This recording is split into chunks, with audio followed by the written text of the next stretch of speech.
লাচিত সেনাৰ কাৰ্যকলাপক লৈ আমি গভীৰ অসন্তুষ্ট আৰু তেওঁলোকৰ কাৰ্যকলাপক আমি গভীৰ উদ্বেগেৰে সৈতে লক্ষ্য কৰি আছো। আলফাৰ দৰে লাচিত সেনাক হয়তো আমি এটা দিন আহিব আমি বেন কৰিবও লাগিব, কাৰণ ব্যৱসায়ীসকলক লাচিত সেনাই যথেষ্ট অত্যাচাৰ কৰে।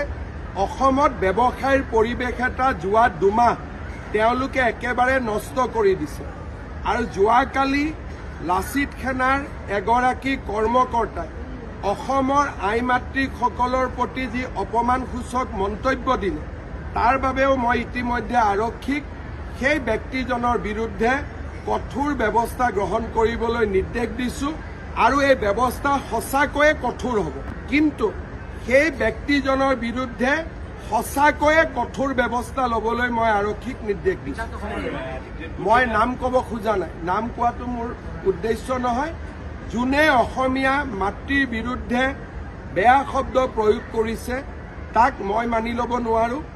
আৰু এই ব্যক্তিজনে ক্ষমতা কেনেকৈ ব্যৱহাৰ কৰিব লাগে তাক শিকিব লাগিব, আৰু সেইখিনি শিকাবৰ কাৰণে যি কৰিব লাগে চৰকাৰে কৰিব।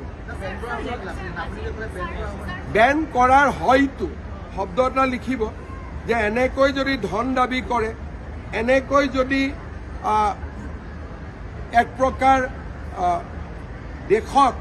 দেশৰ অৰ্থনৈতিক বিকাশত বাধা আৰোপ কৰে, তেতিয়াহ'লে ডেফিনেটলি এটা সময় আহিব য'ত আমি গোটেই সংগঠনটোৰ বিৰুদ্ধে ডাঙৰ ব্যৱস্থা ল'ব লাগিব।